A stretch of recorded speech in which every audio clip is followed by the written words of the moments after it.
JMM supremo Shibu Soren की बड़ी पुत्रवधू एवं बीजेपी नेत्री सीता सोरेन ने हेमंत सोरेन को दोबारा मुख्यमंत्री बनाए जाने पर कहा कि जेएमएम में एक अलग संविधान बना हुआ है। कहा कि ये लोग जिनको भी सीट में जब चाहें तो बैठा देते हैं और समय आने पर उनको सीट से उतार देते हैं।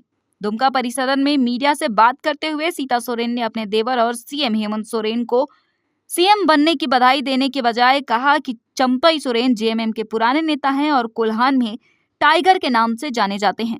कोल्हान के टाइगर को इस तरह शांत किया जा रहा है। हेमंत सोरेन को यह देखना चाहिए था कि आने वाले विधानसभा चुनाव में महज 3 से 4 महीने बाकी हैं और अगर चंपई सोरेन ही लगातार मुख्यमंत्री रहते तो इन लोगों को क्या दिक्कत थी।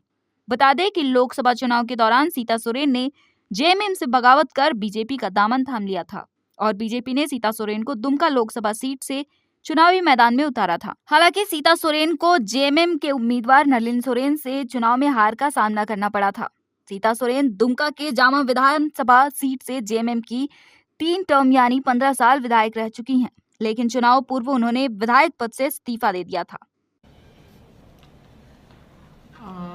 देखिए, ये खेल तो एक तरह से बोला जाए कि ये झारखंड मुक्ति मोर्चा का जो है कि एक संविधान ही एक अलग से संविधान बना हुआ है, जो कि आपको जब भी जिनको भी सीट में चाहे तो बैठा देते हैं और समय आने पर उनको सीट से उतार देते हैं। जबकि चंपई जी जो है कि पुराने जेएमएम के लीडर हैं और कोल्हान टाइगर के नाम से माना जाता है। कोल्हान टाइगर को अब इस तरह से शांत किया जा रहा है और उनको भी कोई फर्क नहीं पड़ रहा है।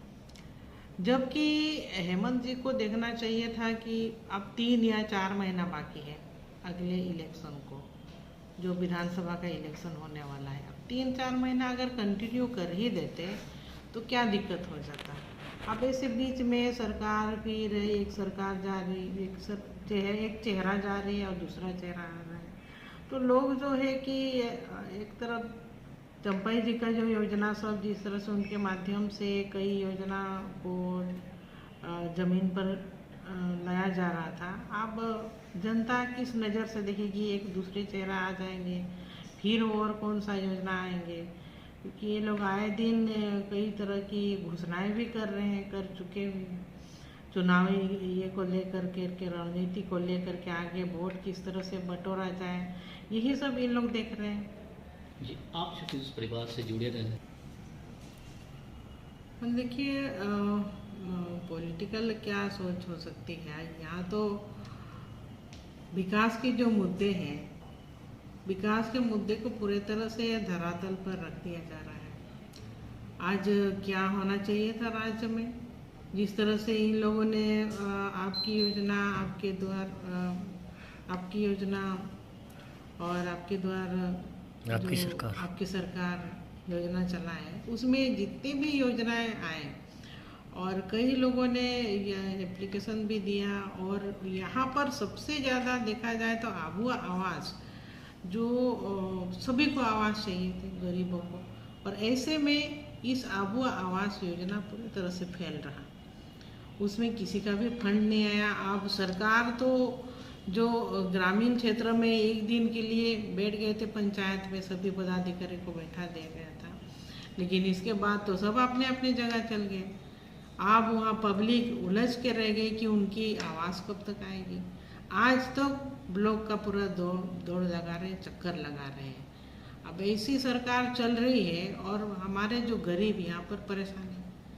अभी हम लोग देखे ही हैं कि इतनी भीषण गर्मी थी और ऐसे समय में इलेक्शन चल रही थी और नल जल योजना जो है कि पूरे तरफ से ठप था। लोगों को इस भीषण गर्मी में पानी तक नहीं मिल रही थी। ग्रामीण क्षेत्र में हम लोग घूम रहे थे, कई लोग इसका हम लोगों के पास में ये गुहार लगाएगी कि हम लोग को पानी किस तरह से मिलेगा, भाई सरकार क्या चले। तो हम बोले कि यही आप लोग देखिए। तो ये सब स्थिति है राज्य में, इनको ये सब देखना चाहिए, ना कि सरकार को उलट पैर बदलते रह रहे, चेहरा बदलते दिया जा रहा है। ये सब का खेल कम से कम रोकना चाहिए। लेकिन